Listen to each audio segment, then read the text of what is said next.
Yes, people, welcome back to Arsenal with Ash, here to preview our next Premier League game at home to Brighton at the Emirates Stadium. It's a 3 o'clock kickoff on the 27th of December, and another tough game. Another tough game, a team that have caused us many problems over the years, especially in title races. So, yeah, it's going to be a tough one. But first, let me just quickly recap on the Palace game. Obviously, I didn't do a review because I didn't actually get to watch that game. But I saw the highlights, saw a couple of the reviews from other people as well. It seemed like the first half we were all over them. I looked at the stats as well. I think we had about 12 or 15 shots, and I think they had about 2. We were all over them, dominant, but we couldn't find a breakthrough. And if you remember this time last season, roughly the same time, we were struggling to put our chances away in certain games as well, and it was costing us. So I'm hoping it's not a repeat of last year. We need to make sure that our finishing is on point, because in games like that, if that was a league game, yes, we go through to the next round. But in a league game, that game ends 1-1 and with 2 points dropped. So we have to put our chances away. We really do have to. The positives were obviously Jesus starting the game, and I think he played most of the game. Martinelli's performance was really good, it seemed like, as well. Calafiori in a centre-back position, Rolls-Royce-esque. So yeah, it was good to obviously have those boys out there and performing as well. And yeah, at the end of the day, we got the job done. Kepa obviously making a vital save to win us the game. Penalties were top-notch from both teams up until that last penalty. And now we've got semi-finals to look forward to against Chelsea. We were in the semi-finals last season against Newcastle. We went out, didn't even score a goal. So this year we have to do much better and hopefully make a final. Because like I said before, we need to be fighting on all fronts. And this is a competition that we can win, and it can catapult us for the rest of our season as well. So yeah, man, happy with that victory, and we look forward to a 2-legged tie against Chelsea. But yeah, back to the Premier League. We've got Brighton at home. A team that, like I said, have caused us problems over the years, but in fact, our last 5 meetings against them, we've actually been unbeaten. We've played them already this season in the Carabao Cup, a 2-0 win at home. We play them again at home in the league, and we come up against them at probably a good time to play them, because they're in poor form. They haven't won any of their last 4 league games. They haven't scored in any of their last 2 league games.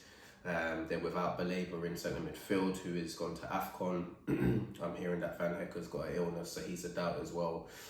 So yeah, a couple of problems with in terms of them. They're still in a position where you'd kind of expect Brighton to be, especially over the last few years.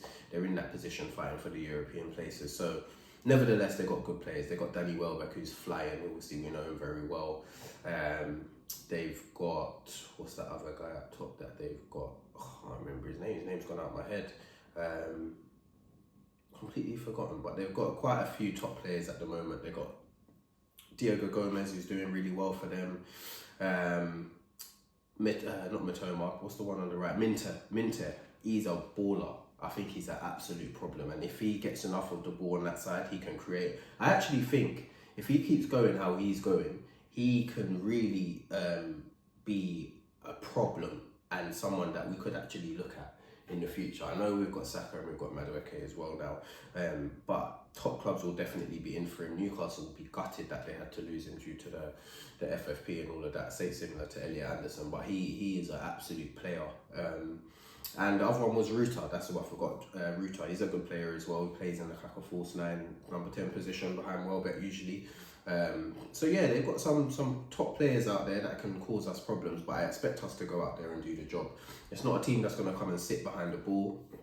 They're going to get on the ball and try and make things happen, so they'll be dangerous, but it will open up the spaces as well for us to give them problems. And I actually think someone like a Gyökeres could actually thrive in a game like this, because I think there's going to be spaces for him to exploit, run those channels, and get in behind them. I don't know if you remember Havertz's goal against them last season, where Saka played him in behind and he lobbed the keeper. So I think opportunities like that will be there for us. And yeah, those types of players are Gyökeres, players in transition, even Martinelli if he plays, Madueke if he comes off the bench, Saka.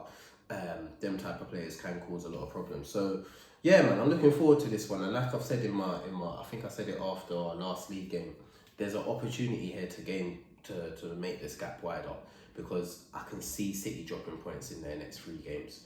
At least one of them. So if we can beat Brighton, beat Villa at home, and then Bournemouth away, I think the gap is going to be bigger than 2 points. In terms of this particular game, we would know the City result already because they would have played Forest away in the lunchtime kickoff. So we'll know we could either be fighting to go back to the top of the league or a chance to open up the gap wider. So hopefully Forest can do us a favour. But yeah, we got to focus on what we can do.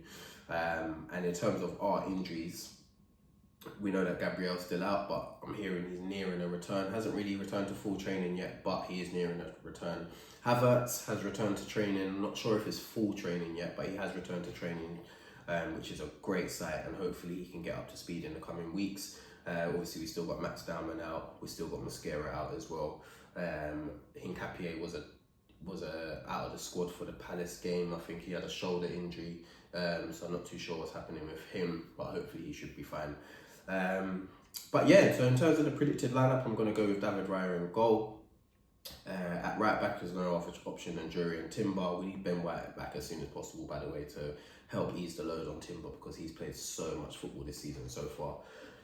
So yeah, hopefully he can come back soon. But yeah, Jury and Timber, Saliba. I'd go with Saliba, Calafiori again, and Miles Lewis-Skelly out at left back if obviously Hincapié is injured. If Hincapié isn't injured, I'd probably put him back in for Miles. There is a debate as to whether Hincapié and Calafiori, what is the better option, to have Hincapié at left back, Calafiori at centre back, or what we've been doing in Hincapié centre back, Calafiori left back. They both have their pros and cons. Calafiori also obviously has the height advantage, so at centre back that's important. Hincapié is a lot more aggressive, and I know Arteta likes that balance between the two centre backs to have a Saliba type defender, but also an aggressive type defender like Hincapié. Calafiori can be that guy, but he's not so much that guy. And also at left back, Calafiori's dynamism going forward, inverting into midfield is really good as well. He's probably a bit better on the ball than Hincapié in my opinion. So yeah, it'd be interesting to see what he does, but yeah, I think for continuity, we probably should just stick with Calafiori at left back and Hincapié at centre back. In midfield, wholesale changes from the midweek game. I'd put Zubimendi and Rice back in. Obviously, we had Norgard and Marino in there, and then I'd bring Odegaard back in for Eze in the middle, and I'd put Eze out on the left with Gyökeres and Saka in the front three. I've been banging the drum about Eze at left wing, and we need to see it consistently. Trossard is a top player, and he's going from strength to strength, but Eze can be what Trossard is and more with his physicality, his strength, his pace. He can be that player and more, and that is a devastating player if we're being honest. So yeah, I need to see that front three, man, and I need to see it consistently. And I think that's arguably our best team aside with Gabriel not there. So yeah, I think that team's got more than enough to go and give Brighton a good beating. So I'm going to go with quite a convincing win. I think we'll win this one maybe 3-0. I'm going to go with Gyökeres to get a couple and Eze to get a goal as well. So that's my prediction. I think it can be tough. It may be in the opening exchanges. If we give them too much of the ball as well, they can cause problems. But I think in transition we can kill them. On the ball, in settled play, we can kill them. So yeah, I'm confident about this one, man. We should be going out there and getting the 3 points, and then we look forward to the Villa game midweek, which will be a massive game. So yeah, let me know your thoughts in the comments. Like, share, subscribe, all of that stuff. Let me know what your prediction is, who you want to see in that team as well, and we'll see you for the next one. Take care.